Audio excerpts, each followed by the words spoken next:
concepto que estamos tratando de comunicar fuertemente con los distintos actores del nivel primario es la cuestión de la continuidad, que tiene que ver con varios de los aspectos que mencioné. Esta idea de continuidad es, nosotros usamos una palabra casera interna del equipo de primaria y en algunos encuentros, que es, tratamos de evitar lo que llamamos el salpicadito.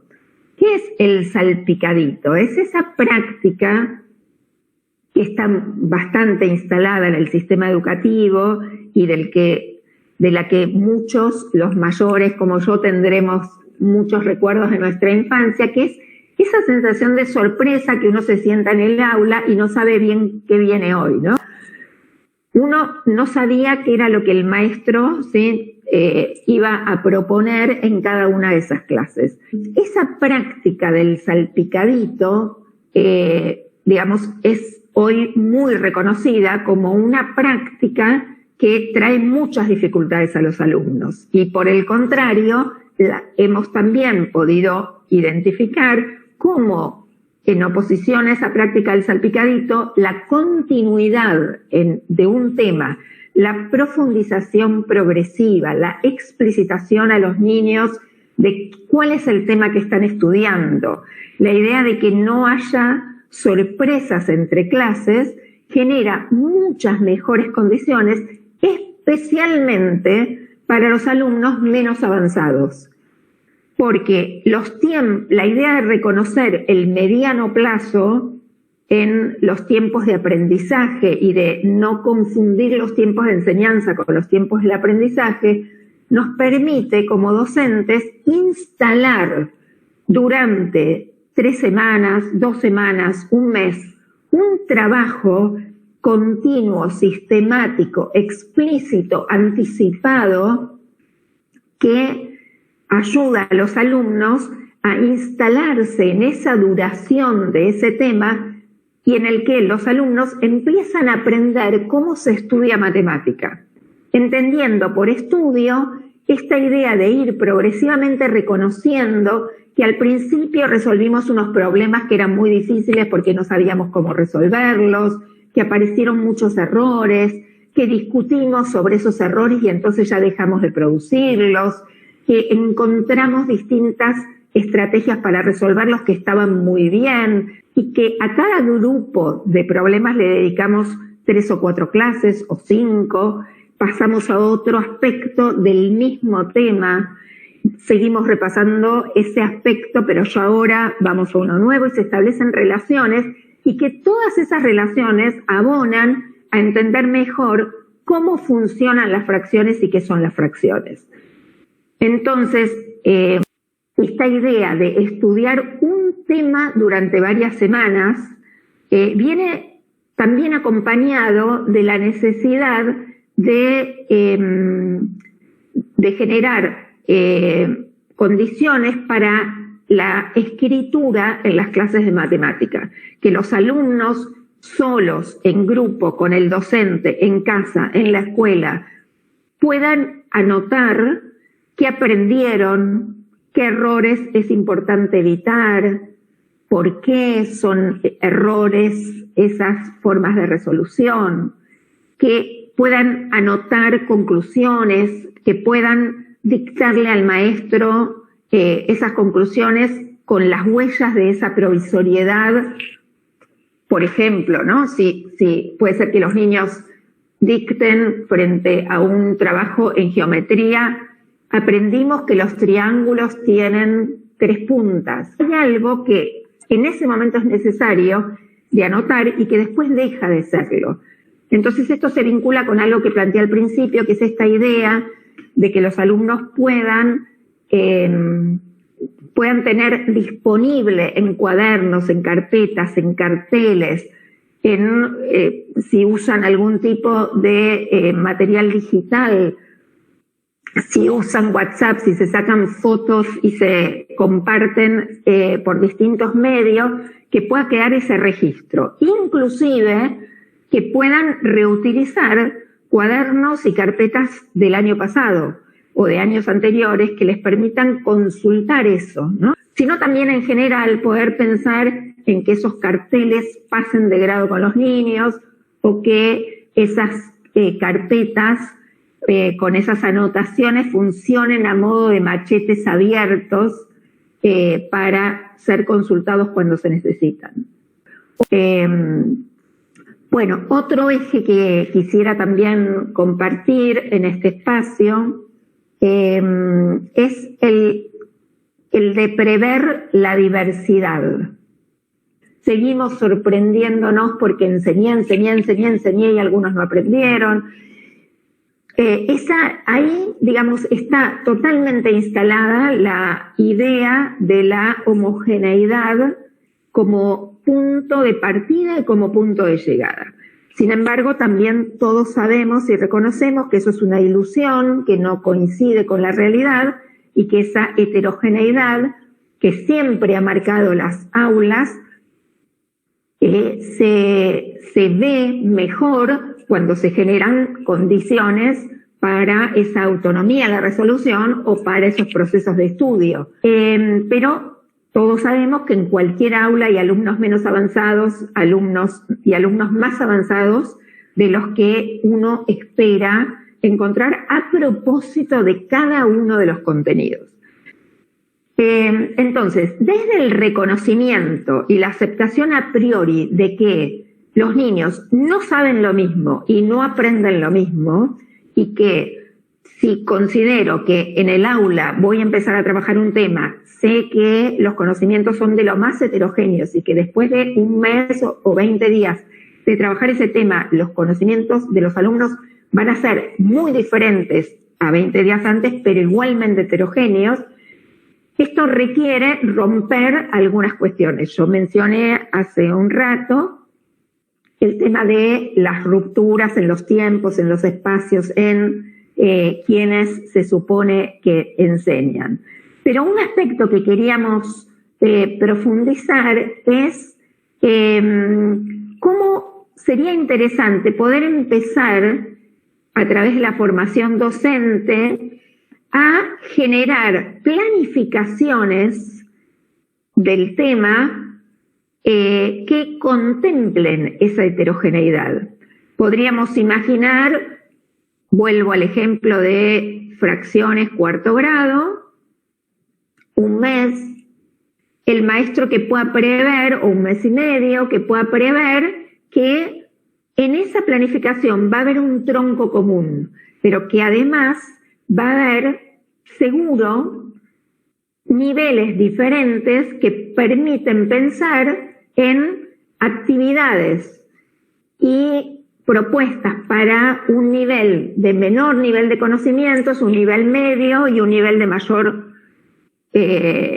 mayores conocimientos. Entonces, no sé quiénes van a ser esos niños, pero es posible anticipar cuáles van a ser los tipos de problemas que son el tronco común, y puedo pensar que por ahí los problemas de reparto del estilo 3 entre 4 o 4 entre 5 sean problemas del tronco común, en cambio, por ejemplo, los problemas de 27 repartido entre 4 sean para uno de esos 3 niveles y no para todos. La cuestión es asumir a priori esas diferencias y trabajar en consecuencia en términos institucionales, es decir, cuarto grado trabajó esto de fracciones. El pasaje de la información a quinto grado es, trabajamos un mes y medio, casi todos los niños aprendieron esto, pero hubo algunos niños que además aprendieron esto y algunos niños a los que esto, parte del tronco común, todavía les cuesta un poco. Tengo previsto qué páginas, qué actividades, qué problemas para 2 o 3 o 4 niveles posibles para agrupar a los niños para un tipo de problemas, para un tema en particular. No estamos hablando de agrupamientos permanentes para dividir a los alumnos en buenos, medios o flojos, sino a propósito de cada contenido, pensar en esos agrupamientos flexibles, transitorios, simultáneos, diversos, que permiten tratar de que los alumnos de menos nivel de conocimiento aprendan lo máximo posible en ese tiempito de trabajo más específico para ellos. Y generar puestas en común a pesar de que los niños han hecho problemas diversos. Entonces quizás tengo la clase dividida en 3 grupos para esta clase, para este tema en particular y no todo el año, y hago una puesta común en la que todos estaban resolviendo problemas de sumas de fracciones, pero en unos había medios y cuartos, en el otro había medios, cuartos y octavos, en el otro había enteros, etcétera, etcétera. La puesta en común puede ser la misma y hemos aprendido mucho en estos últimos años de cómo generar debates y discusiones y puestas en común de niños que están trabajando con problemas distintos pero que tienen una misma estructura, es promotora de aprendizajes para todos, para los más avanzados que ponen en palabras la relación entre unos y otros para explicarle a sus compañeros, y para los alumnos menos avanzados en ese contenido que se enfrentan a escuchar y a opinar y a discutir sobre problemas que ellos no resolvieron pero que son un poquito más difíciles. ¿Cómo pensamos los criterios de organización de las propuestas de en un sistema de enseñanza dual? Bueno, al igual que en la presencialidad plena, es necesaria la presencia de los 4 tipos de situaciones. Aunque no se pueda pensar en la frecuencia de trabajo que solíamos tener, como mencionaba Mirta hace unos minutos, estaría bien sostener alguna frecuencia mínima que articule tipos de situaciones y tipos de contenidos. Por otro lado, las tareas que formen parte del trabajo no presencial deben resguardar ciertas condiciones didácticas para que niñas y niños estén contenidos por la consigna y por los materiales. En un sistema de enseñanza bimodal es indispensable destinar un tiempo de trabajo presencial a la recuperación del trabajo domiciliario. Es necesario darle relevancia a la puesta en común, un aspecto que luego Mirta va a profundizar, pero también es necesario validar las tareas que se mandan domiciliarias como instancias en las que también se enseña y se aprende. Intentamos organizar un tiempo circular, es decir, iniciar cada propuesta en momentos presenciales o al menos sincrónicos, para pasar después a momentos de trabajo en el hogar donde se retrabajen las mismas o casi las mismas situaciones, variando al menos los enunciados para que la tarea no resulte una repetición. Finalmente se cierra con una nueva instancia presencial o sincrónica donde se pone en común lo trabajado en el hogar. Tratamos de elegir situaciones para el hogar que resulten protegidas para las chicas y los chicos. Las llamamos así en el sentido de que tengamos cierta certeza acerca de que van a poder resolver el problema de algún modo con los conocimientos y los materiales que tienen a disposición. Para eso es necesario, si es necesario, variamos algún elemento de la situación para que resulte más asimilable desde los esquemas de los pequeños. Por ejemplo, ofrecemos más contexto en la lectura o solicitamos la escritura de enunciados más breves y más despejados. Por último, operando también sobre las variables de la situación, cuando las desarrollamos de manera presencial, en la medida de lo posible, aumentamos el desafío. Por ejemplo, retiramos los contextos gráficos para anticipar las lecturas, dejando solo los verbales, o solicitamos la escritura de enunciados más extensos y menos despejados. En el aula, podemos plantear situaciones más desafiantes porque el aula es el lugar protegido por la intervención profesional del docente, que sabe cómo ayudar a los chicos cuando no pueden resolver sin reemplazarlos en la respuesta, sino acercándoles apoyos que les permitan acercarse cada vez más a la escritura. Es necesario, o puede ser útil, volver a mirar las variables en términos de presencialidad, no presencialidad. Bien. Las variables de una situación didáctica, es decir, lo que variamos justamente, valga la redundancia, en una situación didáctica, es un concepto que ya conocíamos. Lo que hacemos es resignificar ese concepto didáctico para este nuevo escenario.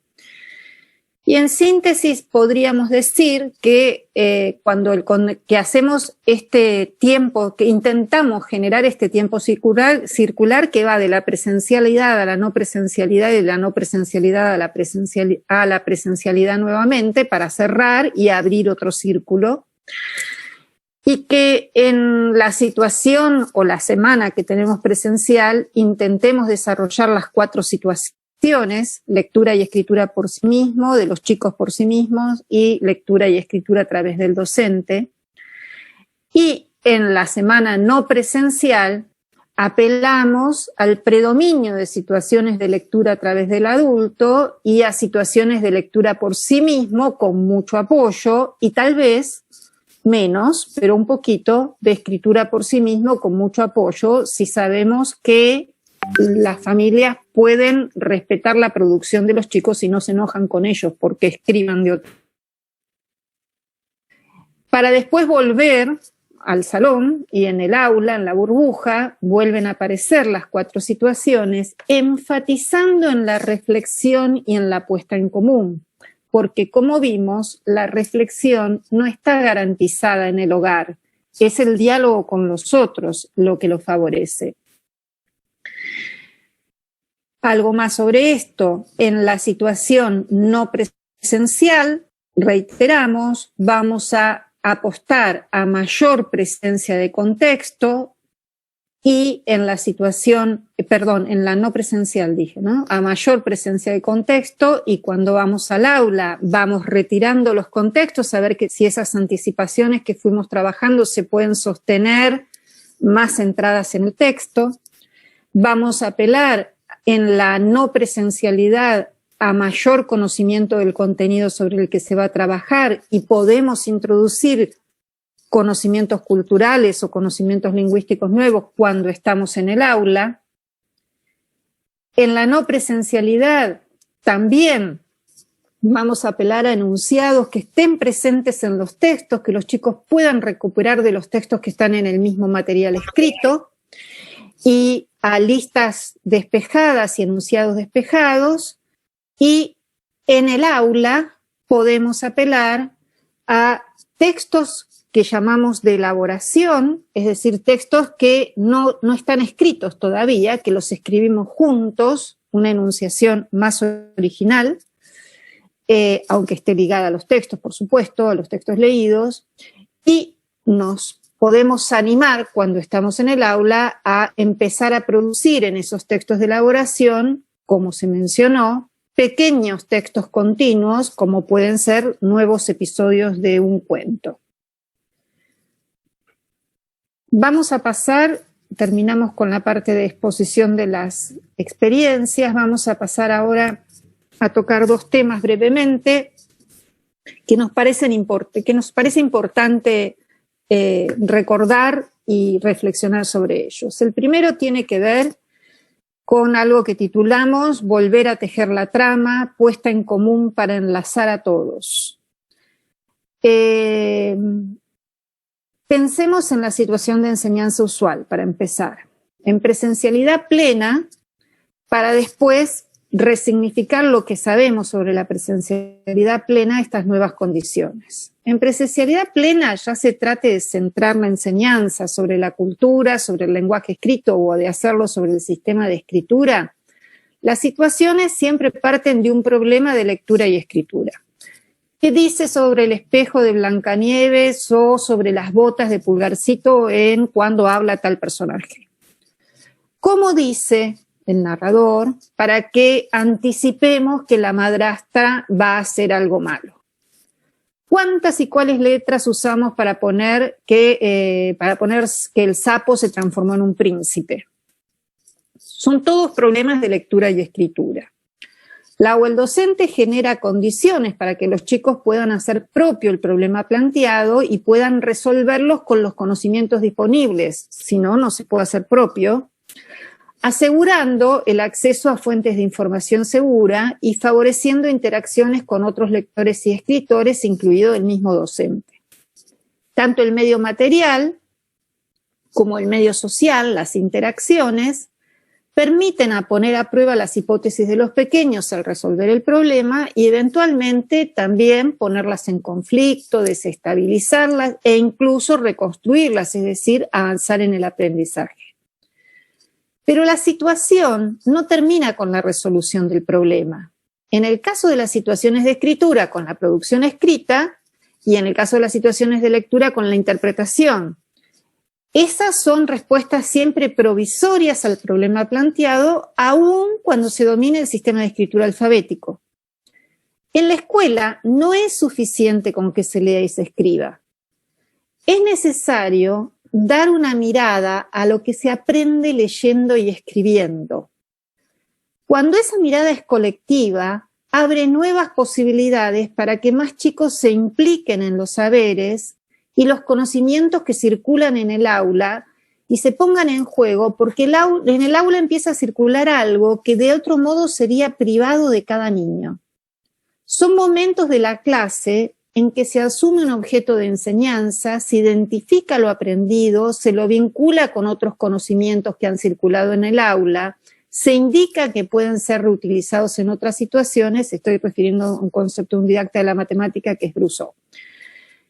En estos momentos, que desde el punto de vista de la organización de la clase llamamos puesta en común, y desde el punto de vista de la relación con el saber, Brousseau llama institucionalización, se hace oficial para el alumno lo que ha aprendido, el saber puesto en juego, y se hace oficial para el maestro que los alumnos aprendieron algo, que ya saben algo. Cuando la enseñanza es dual, posiblemente estos momentos de puesta en común, que son fundamentales en este momento porque estamos perdiendo lo colectivo, solo sean posibles cuando un grupo se pueda reunir en la burbuja del aula y a veces, con mucha suerte, en los encuentros sincrónicos. En las actuales condiciones, nosotros creemos que tienen una relevancia fundamental. Primero, en este momento, distintos chicos del mismo grupo están haciendo recorridos más diversos que lo habitual.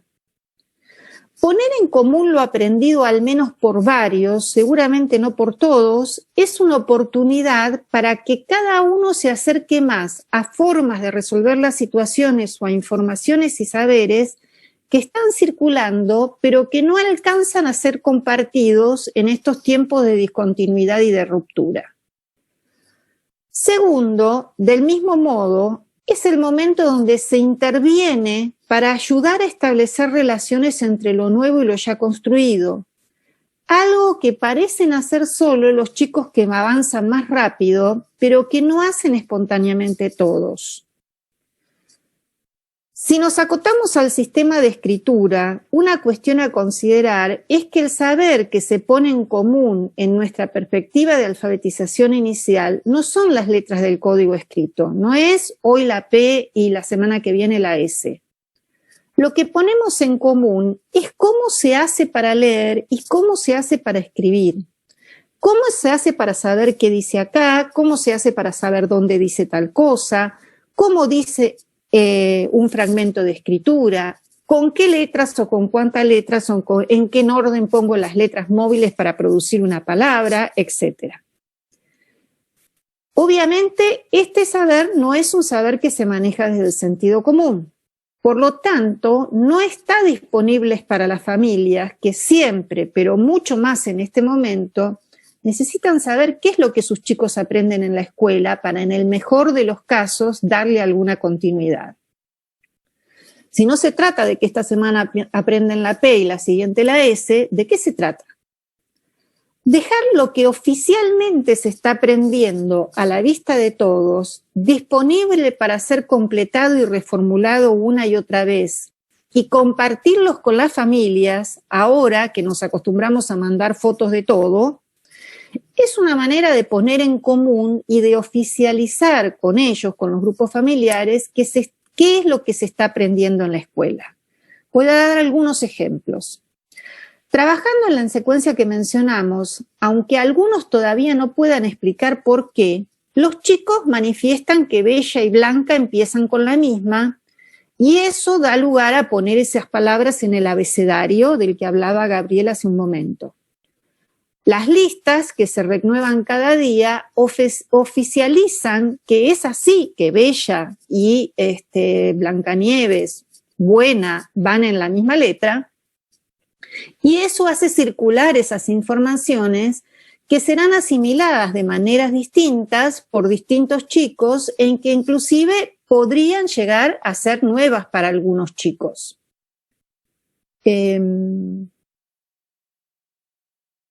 Ya sigo. Gabriela está poniendo una plaquita. Ahí va. Esta es la foto que podría ir a la casa y que queda en una pared del aula. No digo que además haya una fotocopia pegada en el cuaderno, porque eso es muy costoso en varios sentidos. ¿Esto qué hace? Tomar 2 letras del abecedario e ir agregando palabras, y hoy, ¿qué aprendimos? Aprendimos que princesa va en la de la P, pirata va en la de la P, Blancanieves va en la de la B, igual que Bella. Durante la puesta en común de esta tarea que aparece acá, uní el nombre de las hadas con los títulos de los cuentos, Hada Azul, Peter Pan, Cada Campanita, Pinocho y Hay que juntar. Los chicos señalan que todas son con hada. Señalan que en la Cenicienta se puede buscar hada madrina, pero no campanita, y que hada mala solo hay en la Bella Durmiente.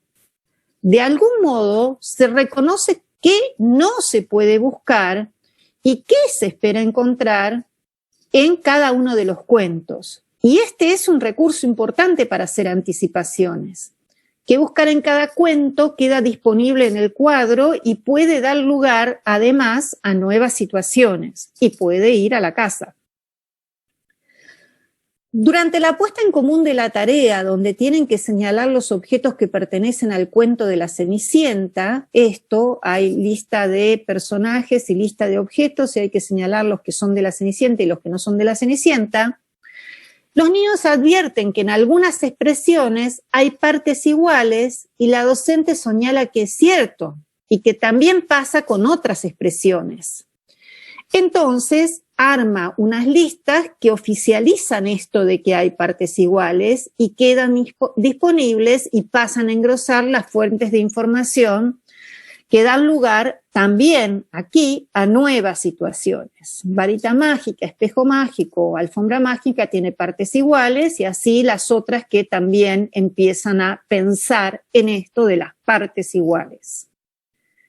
En otras situaciones también encuentran que hay partes iguales en algunas palabras, algo que lleva a analizar el interior de las palabras. ¿Qué dice en la parte que se conserva, que cambia? ¿Qué dice en la parte que cambia? Todo el intercambio no queda registrado, pero quedan registrados esas en las cuales encontramos las partes iguales. Todas estas informaciones que se ponen en común adquieren un sentido distinto para chicos con distintas aproximaciones a la escritura. No importa, algunos entienden más, otros entienden menos, pero la información circula para todos. No importa y es inevitable, y está bien que así sea. El sentido se va a ir transformando a medida que se va avanzando en la comprensión del sistema, y a la vez se transforma gracias a que construimos colectivamente estas conclusiones acerca de lo que estuvimos haciendo, y queda registrado y sistematizado. Lo que caracteriza nuestra perspectiva de enseñanza es que no se institucionaliza o no se pone en común, sino aquello sobre lo que se ha construido sentido a través de la resolución de algunos problemas, en la escuela o en la casa. O lo que es lo mismo, que la institucionalización no precede a la resolución del problema, porque en ese caso no estaríamos hablando de problemas, sino aplicación de una regla o de una explicación construida por otro. Esto no cambia porque pasemos a la distancia. Es más, que insistimos que nos parece que resulta más necesario que nunca, porque la construcción de sentido está siendo amenazada por la intermitencia de los tiempos y por la disminución o ausencia de interacciones, ya que el sentido siempre es una negociación provisoria y por lo tanto colectiva, porque es una negociación. Por eso, cada minuto que aprovechemos en presencialidad o en encuentros sincrónicos, cuando nos salen bien, cuando están varios, etcétera, para poner en común, para generar circulaciones colectivas, aunque sean entre algunos, para volver sobre el sentido que unos y otros están construyendo, resulta más sustantivo que nunca. Último punto. Lo llamamos sobre los chicos que se van quedando, entre comillas, a causa o no de la distancia. Porque lo usual es que los distintos niños dentro del aula no partan de la misma aproximación a la escritura, y lo usual es que no todos avancen de la misma manera, porque además el punto de partida no predice cuán rápido o cuán lento van a avanzar. Por mejores esfuerzos que hagamos, como enseñar no es sinónimo de aprender, lo usual es que en cualquier aula con presencialidad plena, no necesitamos pandemia, algunos niños vayan quedando desfasados del resto. ¿Qué favorece que esto suceda en la menor medida posible? Quisiera señalar 3 cuestiones. La primera la llamo el problema de relacionar lo nuevo con lo viejo. Estoy tomando una idea de Perrin-Glorian, una investigadora de didáctica de la matemática, y la estoy usando para alfabetización inicial. El uso puede ser indebido y es mi culpa. Podemos decir que los chicos que se van quedando para los chicos que se van quedando desfasados, cualquier experiencia, cualquiera sea escribir una lista o unir con una flecha la imagen con el nombre escrito, es nueva. Y de ella solo se retiene la forma. Hicimos una lista, unimos con flechitas. A estos chicos les resulta más difícil algo que los que avanzan rápidamente hacen con más facilidad, que es poner en relación saberes anteriores con los nuevos y reutilizar. Estos chicos hacen los que avanzan más rápidamente. Si al escribir príncipe se dan cuenta que pri no es pi y tampoco es di, eso les sirve para escribir princesa, primavera y así siguiendo. Si al escribir alfombra se dan cuenta que empiezan como Alfonso, disponen enseguida de ese saber también para escribir alfajor. Reconocen que saber cómo se escribe alfombra, que puede quedar disponible, es una ayuda para producir otras escrituras y van más allá. Eso sucede con todas las palabras, de manera que cuando no sé con cuál va, sé que puedo pensar en alguna que tenga una parte igual y que esté disponible en el aula o en la cajita o donde sea. La consecuencia de poder establecer esas relaciones es que cada vez se va más fácil. Pero los chicos que van quedando no establecen esas relaciones fácilmente, no les sale tan fácil. Vaya a saber por qué, eso es otra historia. No tienen ningún problema en particular, tal vez simplemente están preocupados por otras cosas de la vida en el momento en que queremos enseñarlos. Como acabamos de ver, las puestas en común son muy necesarias porque son el lugar y el espacio donde esto sucede. Se hace explícito lo general y reutilizable de los problemas planteados, aunque la reutilización resulte diferente para niños con diferentes aproximaciones. ¿Se acuerdan de dónde estaba Bella y Blancanieves? Algo que otros van a hacer espontáneamente, pero ellos necesitaron de ese momento de puesta en común.